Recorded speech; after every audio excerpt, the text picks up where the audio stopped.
Hello everyone, welcome to another video. It's me, Desiree, and thanks for clicking on this video. I wanted to talk about some products. Ooh, what is happening? It's hot. Do I have to complain about that in every video? It's 100 degrees, by the way. Anyway, I wanted to talk about some products that I used to hate. Used to absolutely hate. And I retried them. Because I really try not to hate products. Most of the time, I don't know what I'm doing. I don't know how to use it right. It's user error, basically, is what I feel. But sometimes there are just things that I just don't agree with, and I put them away, and then I bring them out again, and I'm like, what was I thinking? This is amazing. So I have 5 products I want to mention today, things I used to hate. I retried them, and now I love them. First up, let's go with the L'Oreal True Match Lumi Cushion Foundation. I think I have a video on this from a long time ago. I've been doing YouTube for like a little bit, and I'm pretty sure I mentioned this in a video before that I hated it. I absolutely hated it. It's so wet. I feel like I'm complaining about it all over again, but I love it for the reasons I used to hate it. It's so wet. It's so thin. It makes it so I do have this on today, by the way. It's so wet and it's so thin. But at the time, I didn't use skincare. Like, I didn't have any skincare products when I would wash my face. That's it. I didn't put lotion on or anything. So when I would put this on, it was so wet, it would absorb into my skin right away.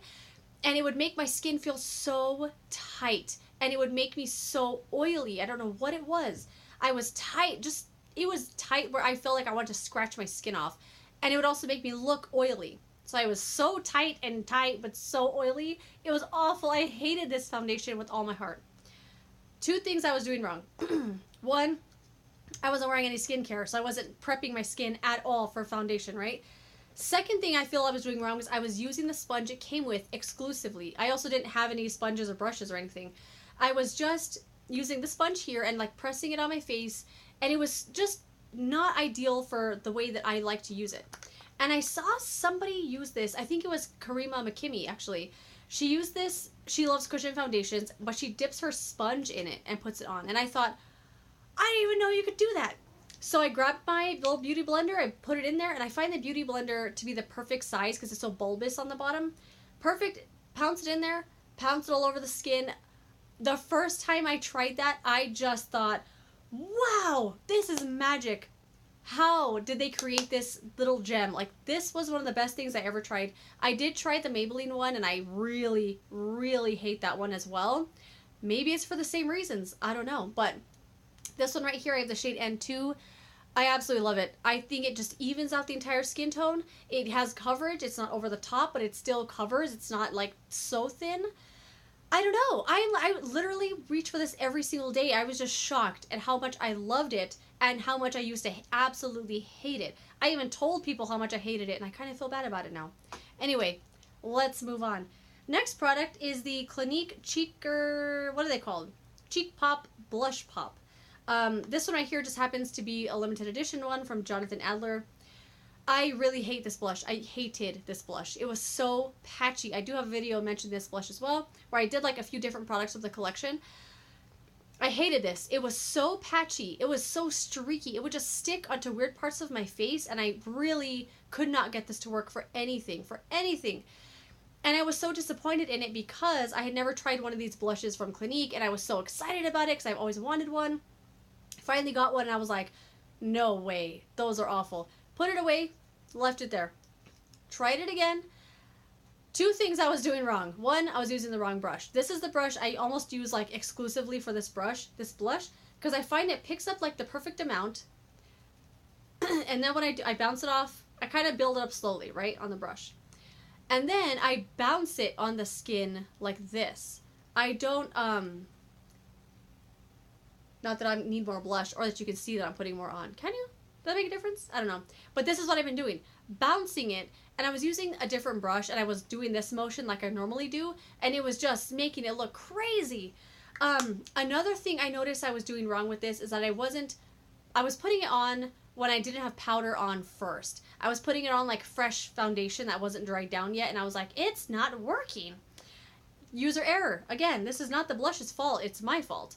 And I love it. I literally use this all the time now. I reach for it regularly, and I'm just like, what the heck was I thinking? This blush is so beautiful. And this is the shade called Peach Pop. Did I mention that? I don't know. I love it. I literally wear this all the time now. I keep it right on top of my dresser. I love it. It's just beautiful. It's a great blush. And this brush, by the way, is from Wet n Wild. It doesn't have a number on it. It was from their holiday one. But I feel like they make this now regularly. Anyway, another product I used to hate is the another L'Oreal. This is the True Match Super Blendable Crayon Concealer. This was a concealer I bought because I love the Super Blendable Concealer, like the liquid one, so much that I thought the crayon would be amazing. This is so dry and impossible to blend on your face. I was putting this on my face wherever I would normally put concealer. It won't move. I tried blending it with the foundations, like the a brush. Couldn't think of the word. A foundation brush, like moving it around. Try with a sponge, my fingers. Like, I could not get this to work. This sat in my drawer forever until I heard somebody mention it, which is weird because nobody talks about these. Somebody mentioned using this as eyelid primer, and I was like, I'll try that. I was going to say literally again, and I got annoyed with myself. I genuinely use this every single day as eyelid primer, without fail. Because it has color to it, they have a bunch of colors of these too, so I feel like a lot of different people would like this, or like different skin tones and stuff. It has some color to it, like some pigment. It's a very dry concealer though, so I find that when I put it on my lids, what I normally do, I rub it between my ring fingers. I rub it around like this to warm it up a little bit because, did I mention it's dry? And then I go over the entire lid. I go all the way up to the eyebrow, and then I kind of pat it out here so it's not like a harsh line. Same thing on the other side. This concealer is amazing, especially if you have veiny lids, discoloration, whatever. It will just cancel out all that stuff. I do put it on my fingers first. I wouldn't recommend going straight on the lids because it's going to kind of tug a little bit. This is how much I have left from this concealer. I use this every single day, and I will repurchase it when I run out. It's just the best eyelid primer ever. My eyeshadow never creases or anything. It dries down perfect, and I love it. It's a great, great product. Another complexion, I guess, product is the Becca Ultimate Coverage Complexion Cream. I got this for Christmas with the Becca Eyelights. Is it called Eyelights palette? I love the palette, by the way. But this is so full coverage for me. I'm not normally used to that kind of thing. And so when I first put this on like normal, I was like, oh my god, where did my face go? Like, this is like face canceling coverage. It's so over the top for me personally.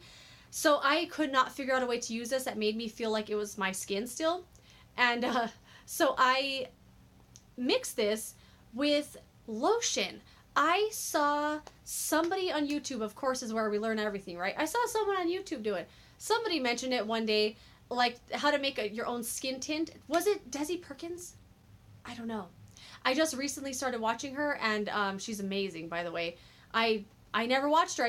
I would see her thumbnails and realize I don't like her, but I started watching her and I'm like, I am missing out. She's really good. She mentioned this a while back in a video, and I recently saw it again in another video. She was talking about like how to make your own skin tint. Get a full coverage foundation, put a little drop in your regular moisturizer, boom. It's awesome. I love that tip so much. This stuff is really, really good. 2 full coverage for me, but put a little bit in my moisturizer, mix it around. It's amazing. Like, this stuff is awesome, but I have to mix it in with something else, but I love it now. Last thing, I promise. So this isn't this brand specifically, it's just this kind of product.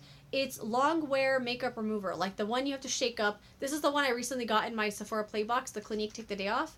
You have to shake it up. It's like the one with the little oily particles in it. It usually takes, it's supposed to be like to take off, I don't know, longwear stuff, like I just said. Waterproof mascara, stuff like that. And I got this Bobbi Brown one a long time ago, and I really disliked it because I was putting it on a whole cotton pad, rubbing it on my eyes. These kinds of makeup removers just, I mean, they'll smear makeup everywhere. And I was finding it so messy and so greasy and oily, and I just was like, this is not for me. These kinds of products suck. Put it away. Brought it out again, and look, it's almost empty. The best use ever for this that I find personally, because makeup I don't wear anything that's like super long wearing, waterproof most of the time.